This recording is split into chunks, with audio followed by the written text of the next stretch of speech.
Hello and welcome to the correspondent. I am Ayusha Sadiqa और आज हम बात करने वाले हैं राना सनाउल्लाह की, पाकिस्तान के इंटीरियर मिनिस्टर, जिनके खिलाफ वक्तन फवक्तन काफी ज्यादा केसेस सामने आए हैं, कभी क्रिमिनल केसेस तो कभी करप्शन केसेस।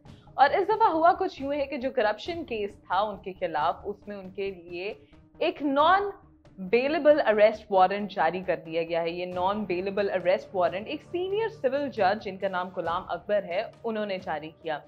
अब केस क्या है, सबसे पहले बात कर लेते हैं कि वो केस क्या है जिसकी वजह से उनके खिलाफ ये नॉन बेलेबल अरेस्ट वारंट जो था उसको जारी होना पड़ा। वो केस था 2017 का। 2017 में एक हाउसिंग सोसाइटी, बिस्मिल्लाह हाउसिंग सोसाइटी के नाम से कलर कहार में इनॉग्रेट की गई।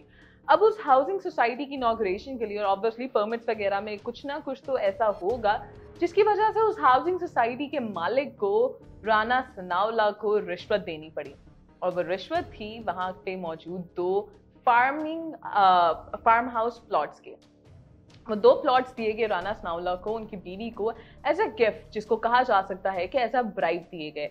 और उसकी वजह से, उसके साथ ही जब ये खबर सरे आम पे आई तो एंटी करप्शन एस्टैब्लिशमेंट ने उनके खिलाफ करप्शन केस को रजिस्टर कर लिया। और तब से ये केस चल रहा है, कोर्ट उनको बुला रही है कि वो पेश हों और आके प्रूफ दें या फिर अपने साइड ऑफ द स्टोरी सुनाएं या वजाहत दें कि क्या था, आखिर इसके अंदर करप्शन थी या करप्शन नहीं थी, ये उनको बतौर रिश्वत दी गई या फिर उन्होंने खरीदी, किस तरह के थे। ये एफआईआर जब उनके खिलाफ रजिस्टर की गई तो अरेस्ट अब इस केस के अंदर नेसेसरी हो गया है, क्योंकि चूंकि वो कोर्ट्स के सामने जब जब उनको बुलाया गया वो नहीं पेश हुए, तो अब इस अरेस्ट वारंट की वजह से अब उनको प्री अरेस्ट बेल नहीं मिल सकती है, बल्कि उनका अरेस्ट होना ज़रूरी है, जिसके बाद इन्वेस्टिगेशन होगी और कोर्ट के सामने वो पेश होंगे, कोर्ट के सामने अपनी वजाहत करेंगे और फिर देखा जाएगा कि इसके अंदर क्या डेवलपमेंट होती है।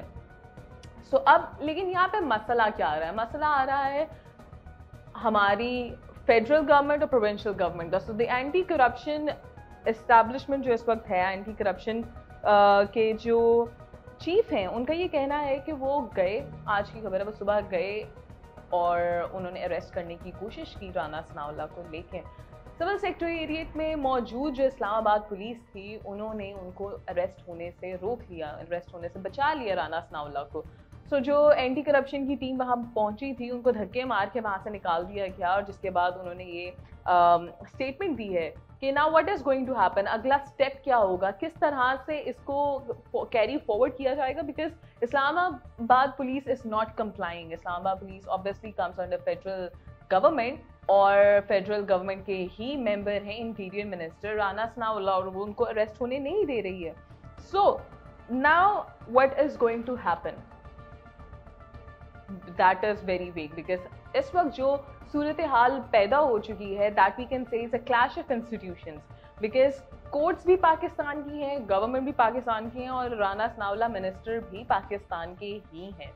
जब एक कोर्ट एक प्रेजेंट सर्विंग एमएनए के खिलाफ एक अरेस्ट वारंट जारी करता है तो क्या इसके क्या कॉन्सिक्वेंसेस होंगे, इसकी क्या डेवलपमेंट होगी, क्या जो पुलिस है, obviously police also have to comply to certain people, या तो वो अपने मिनिस्टर जिसको वो सर्व कर रहे हैं, जिसको वो गार्ड कर रहे हैं, उसके हक में उसको सर्व करेंगे और उसको फायदा पहुंचाएंगे, या फिर they have to act according to the decision of court. इसके साथ ही साथ एंटी करप्शन कोर्ट, जो एंटी करप्शन के ऑफिशियल्स थे, उन्होंने कहा कि they want to register contempt of court का केस भी अगेंस्ट राना सनाउल्लाह, जो कि कोर्ट ने ऑब्वियसली रिजेक्ट कर दिया, बिकॉज दे सी कि अभी तक so far it's not a contempt of court case. 2017 में होने वाला ये केस 2022 आ चुका है, अभी तक इसका कोई वर्डिक्ट, कोई डेवलपमेंट नजर नहीं आई है।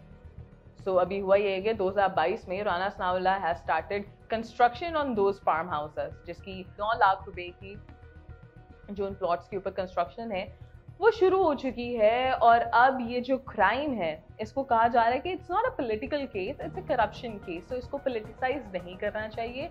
इसको पोलिटिसाइज करने के बजाय एक करप्शन केस ही रहना चाहिए जो कि किसी भी फर्द के ऊपर, वो पॉलिटिक्स से ताल्लुक रखता हो, वो बिजनेसमैन हो या फिर कोई भी पब्लिक एंटिटी हो, उसके खिलाफ हो सकता है. So Rana Sanaullah should comply, should come forward और वो कोर्ट में हाजिर हो, अपनी वजाहत दें और ये प्रूव करें कि उन्होंने कोई रिश्वत नहीं ली थी और इसमें कोई करप्शन नहीं थी, या फिर अगर करप्शन थी तो वो उसके कॉन्सिक्वेंसेस फेस करें.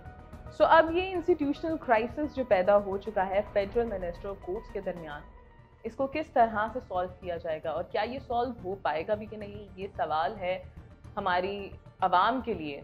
और देखना ये है कि अब फ्यूचर में किस तरह से इसकी डेवलपमेंट होगी.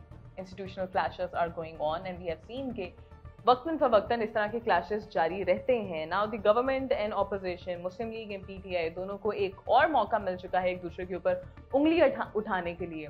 कभी ऑडियो लीक्स तो कभी अरेस्ट वारंट्स, कभी नॉन बेलेबल अरेस्ट वारंट्स तो कभी बेलेबल अरेस्ट वारंट्स. लेकिन अभी तक कोई भी ऐसा केस नहीं सामने आया जो कि प्रूव हो चुका हो, जिसके ऊपर कन्विक्शन नजर आई हो. तो क्या ये भी उनमें से एक केस होगा जिसके अंदर कोई कन्विक्शन नहीं हो पाएगी and Rana Sanaullah will get rid and free from this? We'll have to wait and see.